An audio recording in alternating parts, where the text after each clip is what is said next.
Hey, and welcome to Calmer Conversations. I'm Cecilia, your host. Today, we are going to talk all about goals. So, if you're listening to this in real time, it's December 26th, which means that Christmas has now passed, and most people start looking to New Year's and New Year's Eve as the next perhaps holiday, but also New Year's and maybe what they want to do over the next year. So, I thought it might be an interesting time to talk about goals.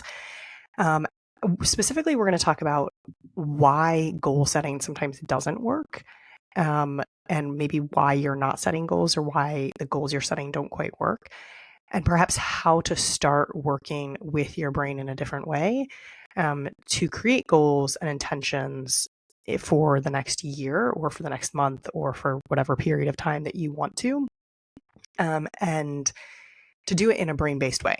Right. So oftentimes we're not working with our brain or our nervous system when we set goals. And let's change that, because if you're not working with your brain and nervous system, what happens is you set these goals, but oftentimes they are not goals that are in alignment with what you want. Perhaps they're overly ambitious for short term. They might be perfectionist in that you think that you need to change entirely to start making progress on them, things like that. So that's kind of what we're going to talk through today. So if you're somebody who likes to set New Year's resolutions, this is for you. If you're somebody who's listening to this at another point in time, I think you can always set intentions and goals. There's never a bad day to do it. You can do it on a Wednesday. You can do it in the middle of the month. You can do it on the first day of the month.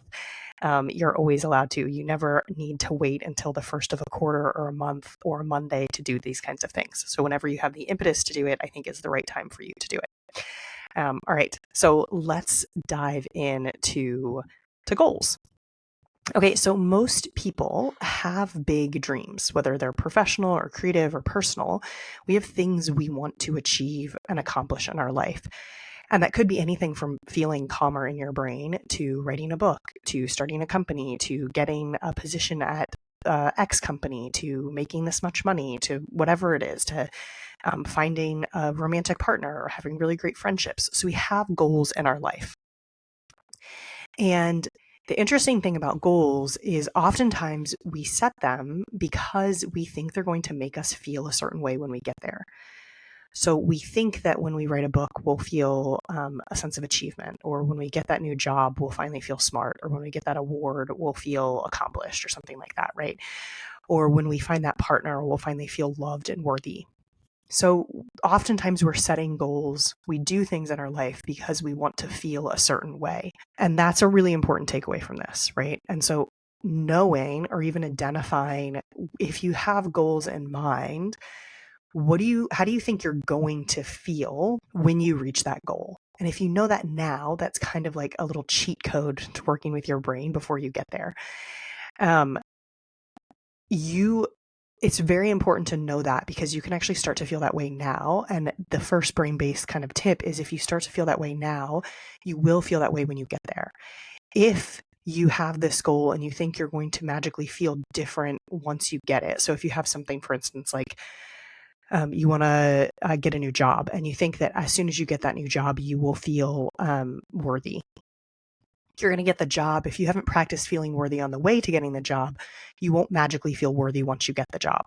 And so what we're going to try and do, or what I'm going to suggest that you might try and do on your own, is that you start to feel that way now, right? So instead of feeling like you'll be like a real writer once your book is published, you start feeling like a writer. Even if you're writing one sentence a day, you start seeing yourself as a writer, and that starts to switch things. So we set goals often because we think we're going to feel a certain way when we get there. We also set goals that we think we should set. So oftentimes we have backgrounds, we have, we've been raised in societies with specific sets of caregivers and families of origin, and we think that we're supposed to do certain things. And so very often we will pick goals that we think we should have, but aren't in alignment with ourselves. And so you should also check in when a goal comes up for you, when you're thinking about maybe what you want to accomplish or how you want to feel over the next year. You might start to ask yourself, why? Not only why, how do I think I'm going to feel when I get there, but what is behind this? Is it because I was told I need to do this, or is this something that actually lights me up and helps me feel alive? And so that's another way to start to work with your brain and understand why sometimes people set goals and then they don't actually follow through because they're not their goals, right? They're goals they think they should have, not the goals that they actually want to have. So oftentimes when we set goals, so maybe they don't align with us. We don't understand kind of how to work with our brain to get there. And so we end up using a lot of shame and force to kind of to start moving forward on this. We also use a lot of, sometimes perfectionist thinking comes in. So I mentioned this at the beginning. So we think that if we want to write a book, for instance, that we need to spend 3 hours writing every single day. And that's just totally arbitrary, but most of us have these arbitrary rules in our brain. Like, I need to be doing this. And if I'm not doing this from the very beginning, then I'm never going to get there. In actuality, it is more important to change the thoughts you have around some of these things than to have the perfect plan. So having the perfect plan isn't the thing that's going to get you to the goal in the end. So that's another kind of takeaway from this, right? So I'm going to sprinkling them throughout. But knowing that the perfect plan, first of all, you can't create the perfect plan for the next year because you don't know what's going to happen in March or June or July or October.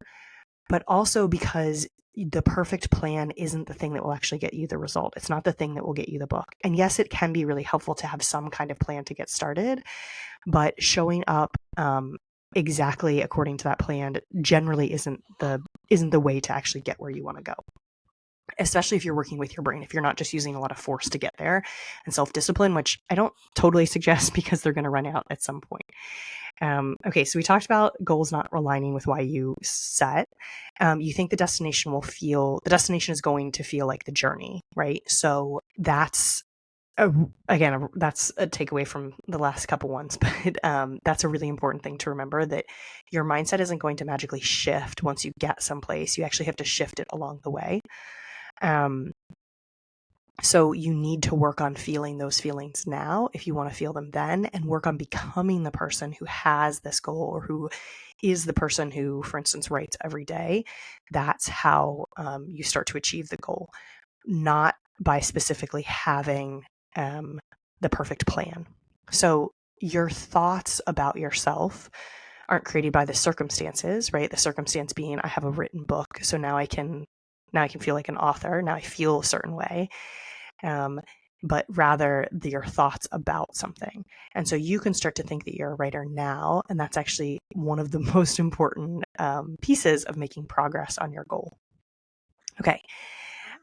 So if you're not working with your thoughts, if you're not working with your nervous system to make it safe to move forward, then it's also really hard to make progress on your goal. So the nervous system feeling safe doing something, oftentimes we've tried to make progress on this goal before, and you probably maybe have quote unquote failed, and then you've beaten yourself up. So our brain isn't actually afraid of the failing or the trying. Our brain is afraid of the feeling that we're going to feel when we don't succeed immediately, because that's where things have kind of gone wrong and it's felt unsafe before. So changing the pattern you have around how you deal with failure, and even planning for failure and working with failure, is really important. So changing your narrative around how you talk to yourself when things don't go as planned, because I just know that they're not going to go as planned, because they never do, because you're a human and you live in a human world. And I heard this once, that disruption follows intention. So as soon as you have a goal, then disruption will come into your life and will just challenge you in many different ways.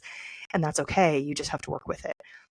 And I've said this before in a workshop, and I just said it a second ago, but planning for failure and knowing that failure is going to be there, and knowing how you're going to work with yourself and talk with yourself then, is really powerful. So that's looking for obstacles ahead of time and understanding how you might deal with them. And that's not from like a worrying anxiety place, but just kind of like brainstorming what might happen. Okay. So if you do want to have set goals from a place that might support you and actually achieve them, here are some steps you might take. Okay. So I have a baby with me if you're hearing funny noises. So set a goal that aligns with your values. And this might mean doing some value work first, and you can do this on your own, or you can do it with a coach or in a group or with a therapist or somebody else. But recognizing your own values and priorities for the next year is really powerful. So for instance, if you have, if your value or your priorities are in professional growth, then you might not want to set a goal of running a marathon if you don't feel like you're going to be able to have time to devote to training, right? So setting goals that align with your priorities and values is really crucial. And also making sure that the goals you set are your own goals there. So I talked about not setting one that's maybe from your family of origin or from society, but one that really rings true with you. So as you set it, making sure you are picking a goal that you're excited about doing and that aligns with your current values and priorities. So not your values and priorities from 5 years ago or in 5 years, but this year. Then creating an action plan. So how are you going to get there? And the action plan I would suggest using is a really, really low bar action plan. So for instance, if you did want to run that marathon, but right now you're not running at all, you might start with week 1 is going for a 5-minute walk 5 days a week and picking that time when you're going to do it and what it's going to look like. And know that you're probably not going to make it out all 5 days, but you're still going to look for the wins there and speak with your, look back on what went well over the week and feel good about it. You might say, well, walking 5 minutes a day isn't going to help me run a marathon, but the truth is it is, because you'll start to see yourself as somebody who moves their body every day. And before you know it, you'll be running and then you'll be on that training plan that you want to be on and you'll run your marathon this year. Work on a belief plan.